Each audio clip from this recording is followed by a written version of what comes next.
Hello, everybody. I have an amazing feedback loop that I just killed.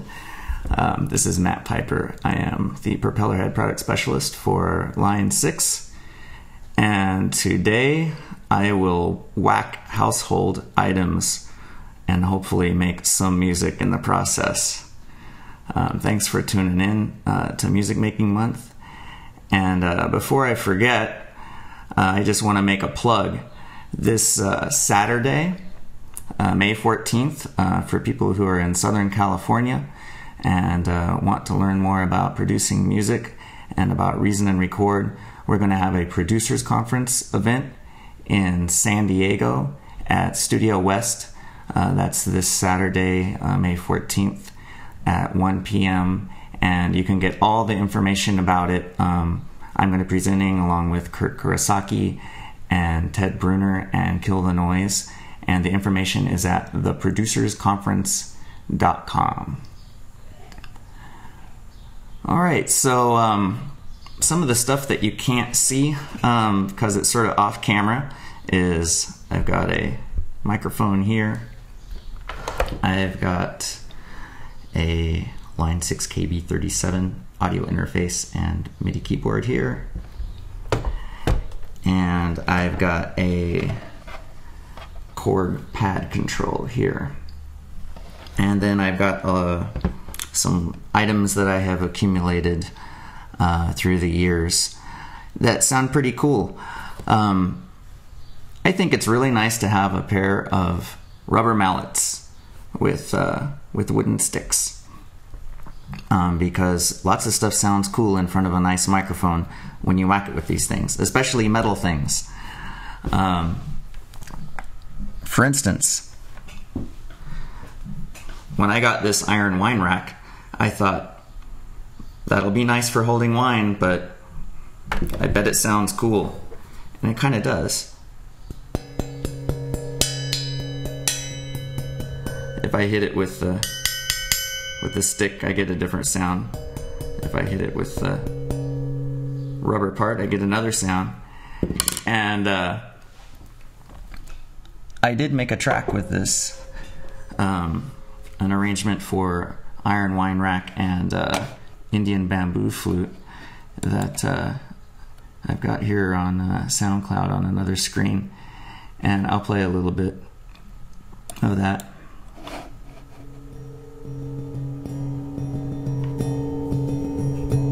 Sorry, I don't have the record. I couldn't find the record project to show it to you.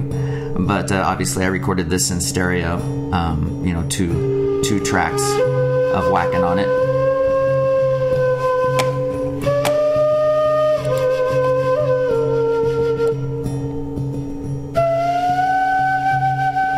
And as the track goes on, you'll hear additional percussion parts just played on that one iron wine rack. I'll start playing with the wood part of the stick,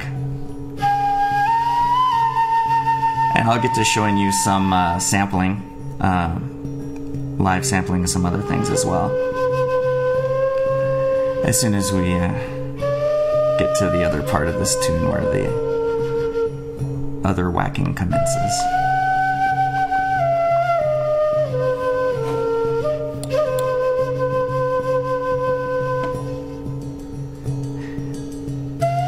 There's the other percussion part coming in.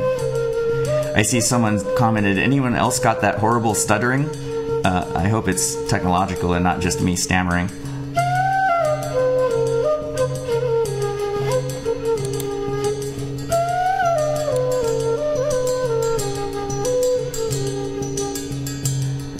Okay, I think you got the idea there.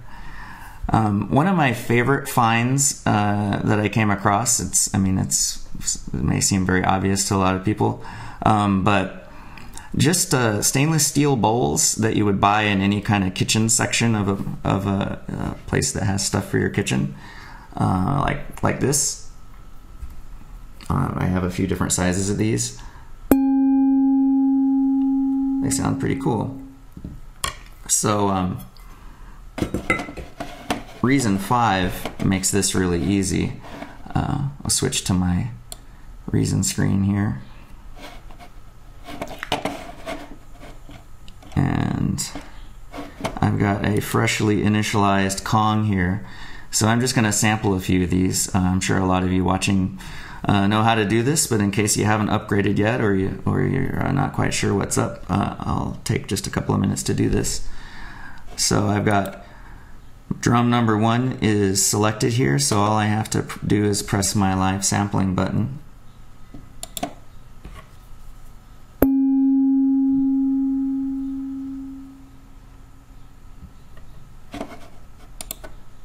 That wasn't the most beautiful hit ever, but I think it'll work.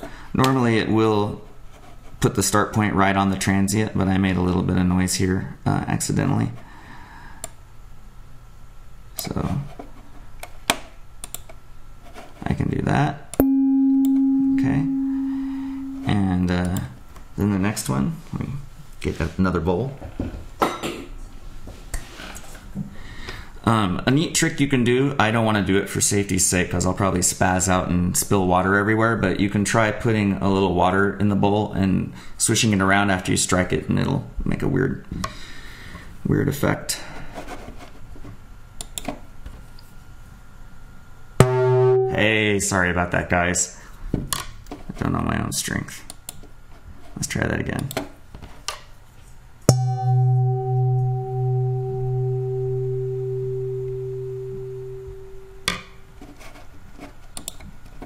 See, they're just like Tibetan bowls, except you don't have to go to Tibet, and they're probably cheaper.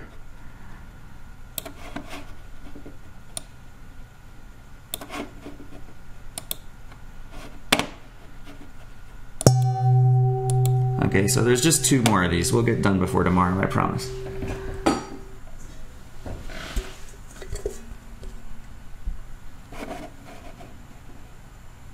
All right.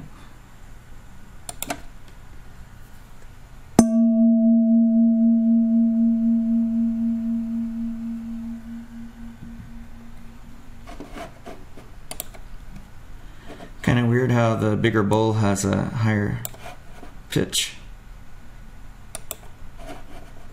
Okay. Last one, this is the big one.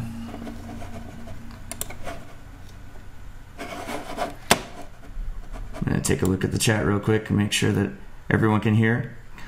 Someone asks, what mic are you recording this stuff with? I am using an M Audio Sputnik, which I like to pronounce Nick because I'm weird. But anyway, it's a pretty nice tube mic that that M Audio made. I'm happy with it. It does all the patterns, you know, figure 8, omni, cardioid. All right. Where's my mouse? Here we go.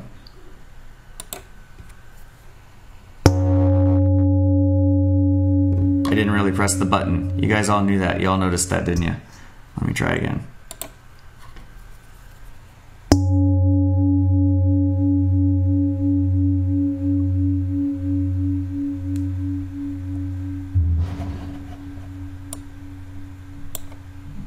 One of the neighbors made a nice loud noise there. Okay. Any tips on sampling smashing glass? Wear safety glasses and don't go barefoot. But I don't know. I haven't sampled smashing glass. I don't need these for a drum pad controller. You're supposed to play it with your fingers. So now I can.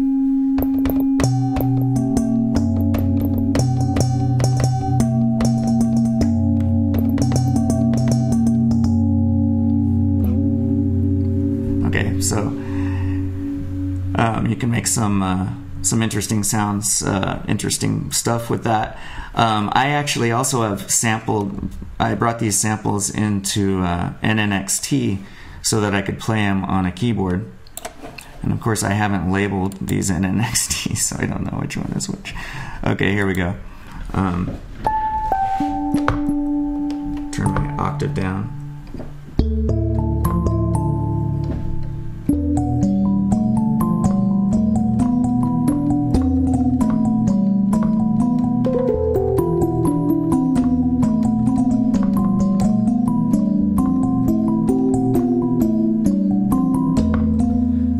you're not a master bowl player, if you can play keyboards a little bit, and of course you can program this stuff too. And I made a track also where I programmed these in Redrum. Let's see. And so if you see all this rainbow MIDI stuff here, what I did was I brought these samples onto different channels of Redrum or Redrum, and then I used randomize pattern. Here is Redrum. So I would just right click on Redrum and randomize pattern, and then it just makes a random pattern. And I just kept doing that until I found patterns that I liked, and then maybe I would organize a little bit of it. Like as you can see, I put, you know, kind of a 4 on the floor, you know, just a few things to bring some order out of the chaos. And so there's just all this chaos of all these pads, all these channels playing all the time. But then I automated the mutes to just bring them in a little bit at a time. So here's what it sounds like.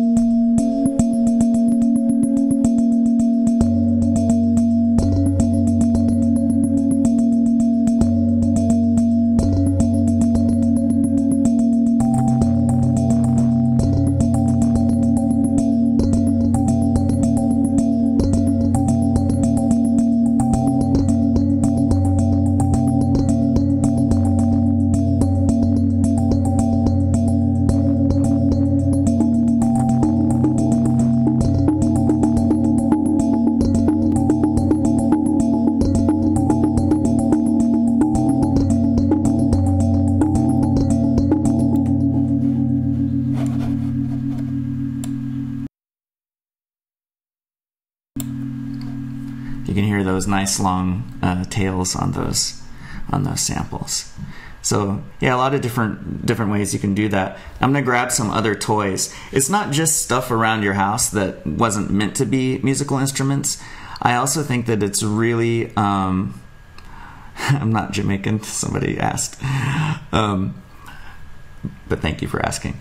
Also just collecting toy instruments or souvenir instruments, or just instruments that sound different. You know, it's really nice. A lot of times they're not expensive, and even if you haven't mastered the instrument, you can always sample it, and you never know, you might get good at playing it, or just good enough to play the part that you want to record. So I'm going to grab a couple of things like that.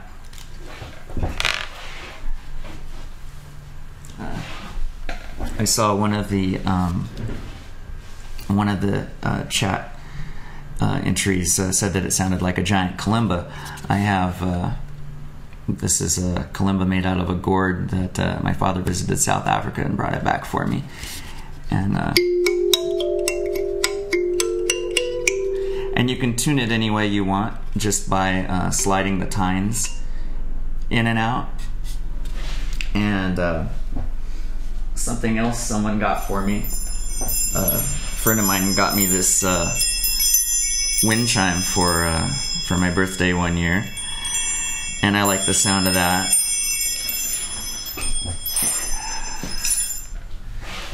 And I went to a folk music festival one time, and I got this this box drum, and let's see.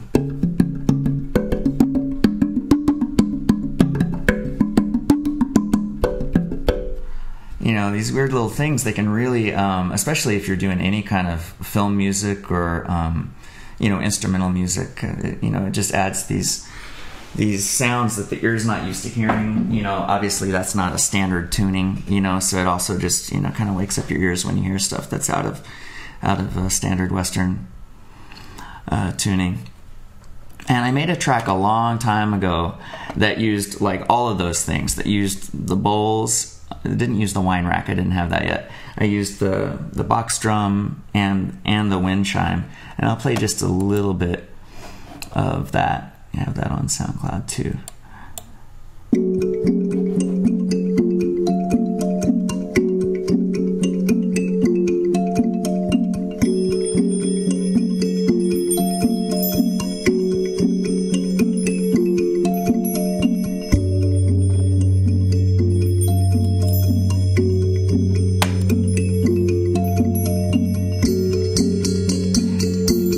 cymbal sound is also one of the stainless steel bowls, just playing it with the wood part of the mallet.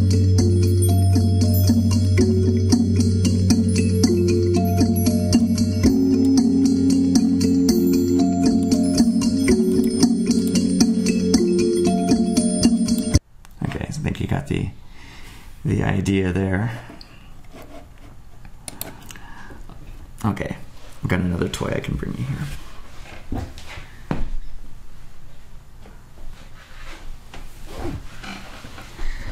I got this. I live in Silver Lake, California, and there's a place called Uncle Jer's that sells, you know, like just kind of cute little items and incense and soaps and stuff like that. And they had this thing. It was in a box. It's for kids. It was like 35 bucks or something. It's from Belarus. It's a little zither.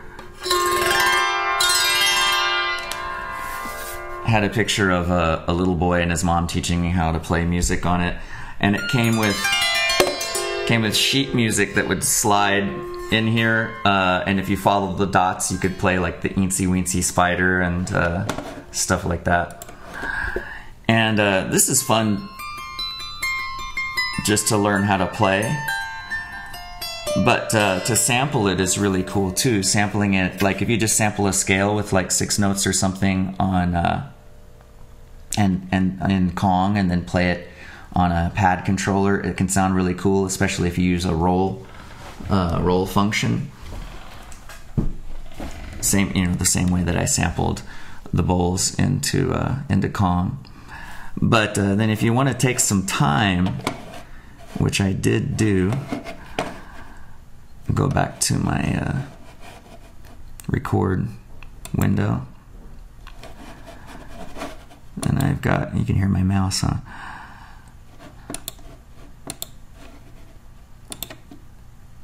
So I actually sampled that instrument in 3 manners for each note of that instrument. I did the soft sample at low velocities.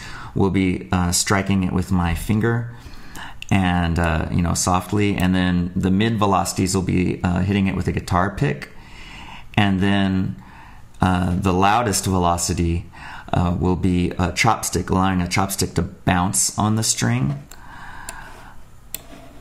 So that should be this one here.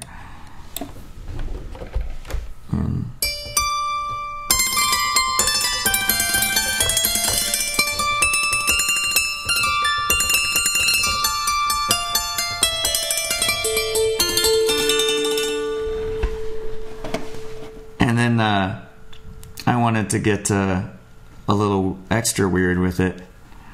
By the way, I'm just going to answer a question here. You can see I'm looking all over every place but the camera, but I want to look into your eyes, but I'm distracted. Someone says they see that, I'm sorry I don't name you guys. Drama Keys says, I see you have the UX2 in the background. Do you use that for your sound samples and vocals? Yes. I have pretty much every flavor of Line 6 interface around, and whichever one I have handy. Like right now, everything we're hearing is coming through a KB37, which is the same audio interface as far as I know, but it has keys on it. And so I use the UX2 as well. I also use the UX8 and the UX1. And whoever's typing at Propellerhead Software and says, and to think I nearly spent hundreds on a dulcimer at a Renaissance fair when I was younger, I would have supported that decision. A hammer dulcimer would be neat. It's probably hard to play though. Not to discourage anyone. Anyway, I wanted to also make this kind of weird, so I have this one that's detuned zither that I'll select here. And basically what I did was, let's see here, how did I do this? The keyboard tracking on pitch. Let's select all here. You'll see that I'm just a little bit right of center. And so there's, so 166 cents per key is what's happening here. So it sounds like this. I'm gonna do a chromatic rundown.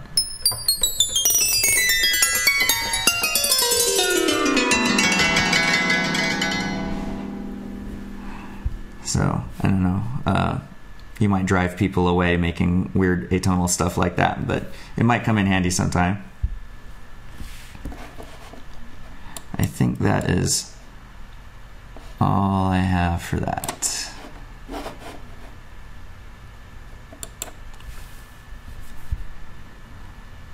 All right. By the way, sampling the zither and then playing it on a pad control. Let me see. I think I have a project that has that. Sorry for the slight delay while I figure out what I'm doing here.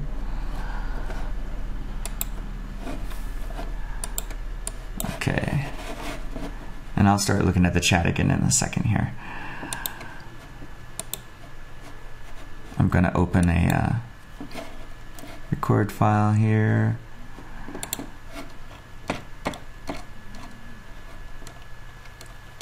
And I know I saw this, so I know I have it somewhere. I should have had this prepared.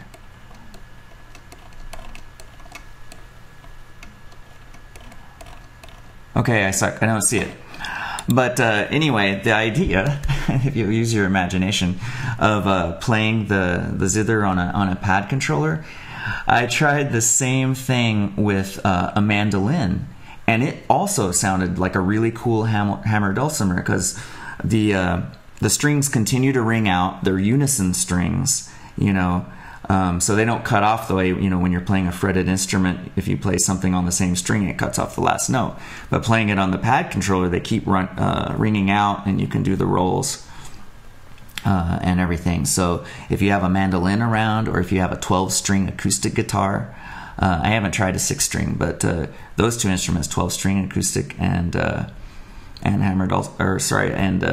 mandolin, can also kind of simulate or suggest that hammer dulcimer sound. So I realize those aren't household non-musical objects, but it's a way of using those in a way that they weren't originally intended, I suppose. All right, I'm gonna take a second to look at the chats here.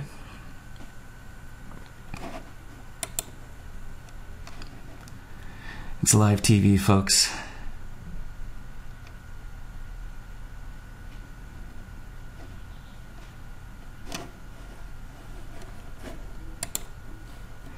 The Shaggy Freak mentions you can do some great things with time stretching things that you sample. Time stretch and reverse. That is absolutely true.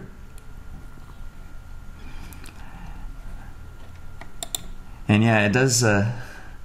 Someone mentions that it took them a long time to tune their auto harp. I don't have nearly as many strings on my zither over there, but that does take a minute to do that.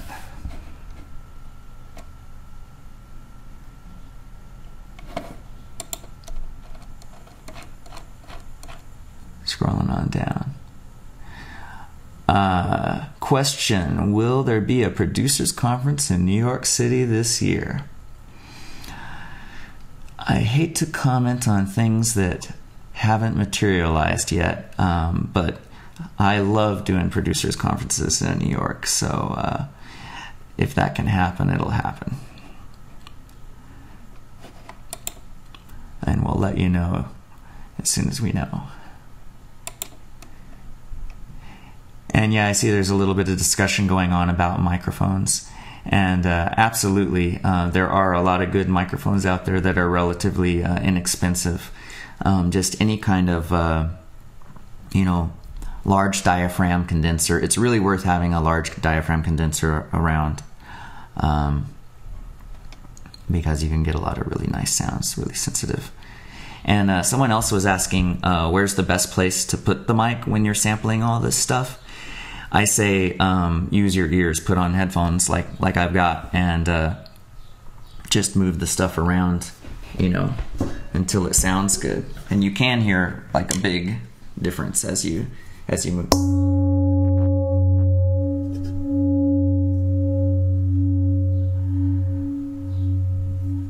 And it's going to be really different depending on what kind of object that you're dealing with.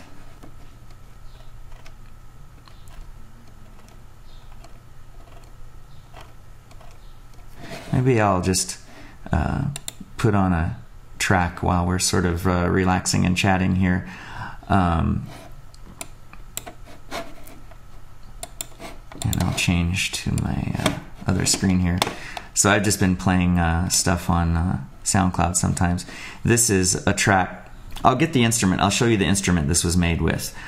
This is one of those odd instruments that I picked up to make music with. I'll show it to you. That is totally the wrong track, but that's okay. I'll play you a little bit of this. This is the little $35 Zither that I showed you.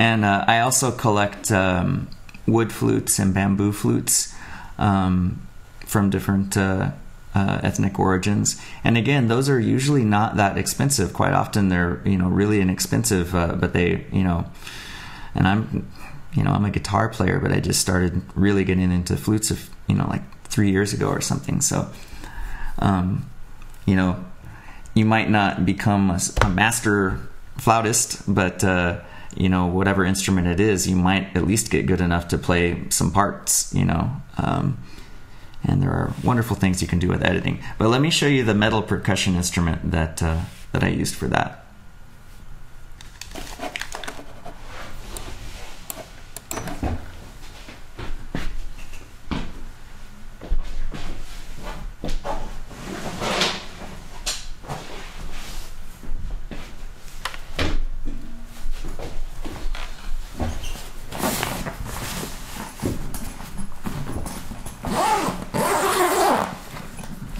Exciting, isn't it?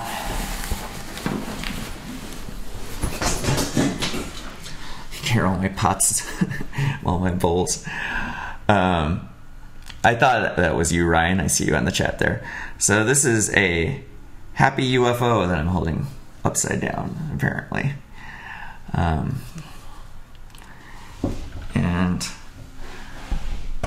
you can play it with rubber mallets or with fingers.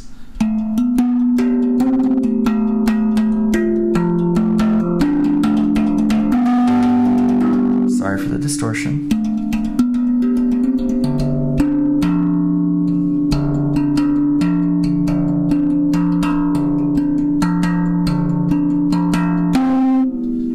I really should have put a compressor.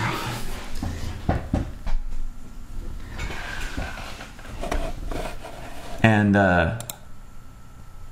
this is the track that I meant to play, that I made with that, and a Native American flute.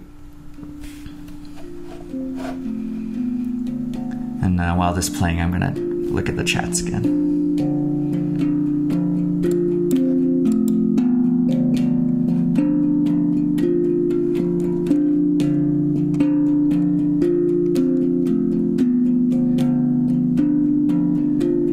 All right, the Aerolite asks, can I tell you how I got into sampling? Yeah, I actually got into it because I wrote a book a few years ago. I think it was back when Reason 3 was the latest version. The book was called Using Reason's Virtual Instruments. And I basically approached that book using it as an opportunity to teach synthesis, using Reason as the platform. And it was really a cool learning experience for me writing the book, because I realized by the end of the book that if you learn everything that's in Reason In fact, I think if you learned everything that's in that book,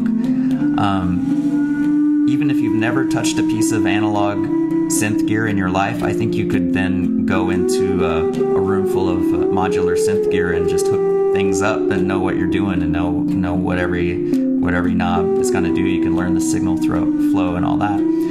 But in that book, I also did some sampling, and it actually included a sample CD. So it had that multi-velocity layer Zither sample set, and also it had the bowls. It came with the bowl samples, and so that's how I got into it. And back then I was doing a lot more work to make those samples than you have to do with Reason 5. Reason 5 is really easy, instant gratification. You make your sample in real time and there it is. But I was doing these things and cleaning them up with Isotope RX, I think, and editing them in WaveLab and all this. But yeah, that's how I got into it. I think I just naturally like sounds. I think I've probably been whacking on metal things. I remember when I was like 5 or something, my parents had a metal album rack that on the top of it had this metal rack for the 45s, and it would make, weird noises. So while other people are looking for beautiful glasses and things for their kitchen, I might be the weird guy in the store with a rubber mallet, beating things as part of my purchase decision process.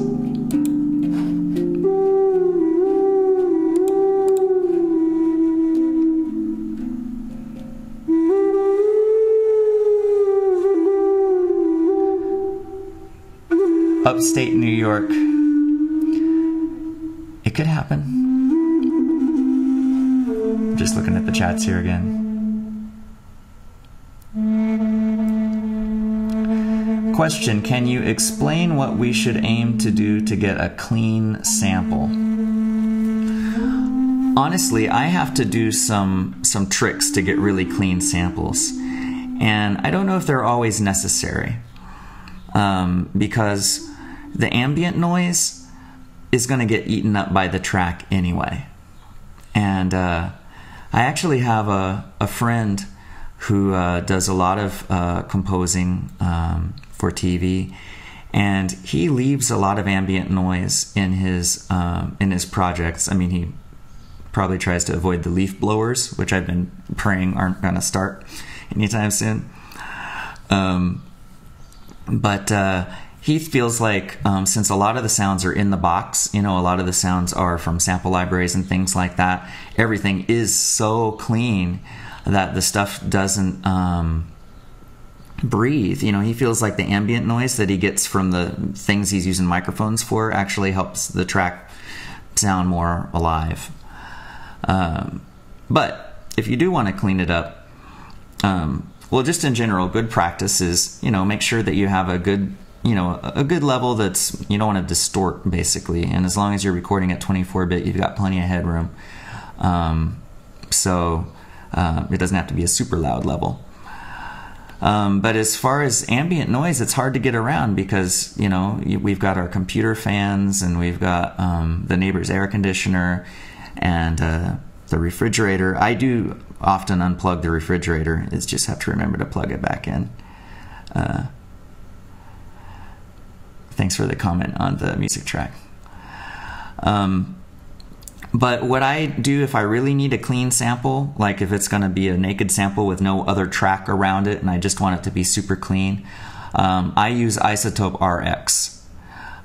So I can record it in any way I want. I can record it, and record,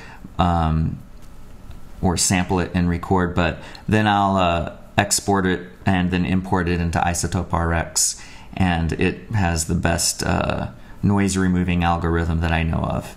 It'll learn the noise. You just take a section where you're not playing music and it's just the ambient noise, and it'll learn that and then remove it. So that's the trick that I know. Otherwise, if you don't have any noise removing software like that,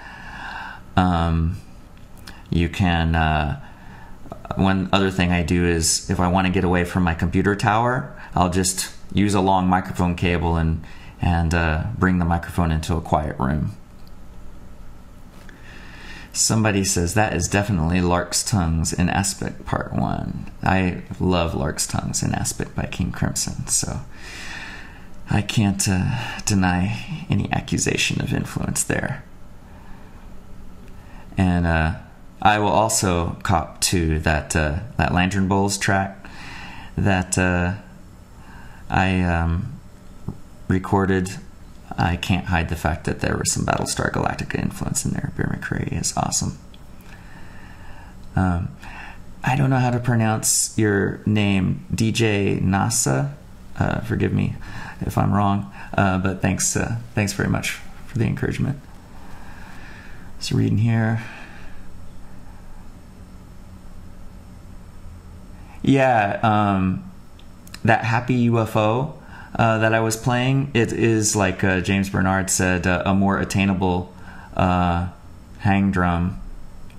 Maybe that's pronounced hum. But anyway, yeah, those things are, I read, are impossible to get, but the Happy UFOs are easy to get.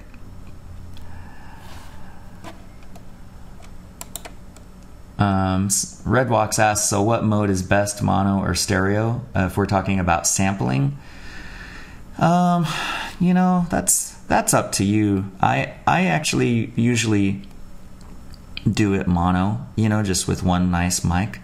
But if you want that sense of room space, then you know, try using two, or use one close to the instrument, and then put a couple of a stereo pair somewhere in the room to catch the early reflections in the room.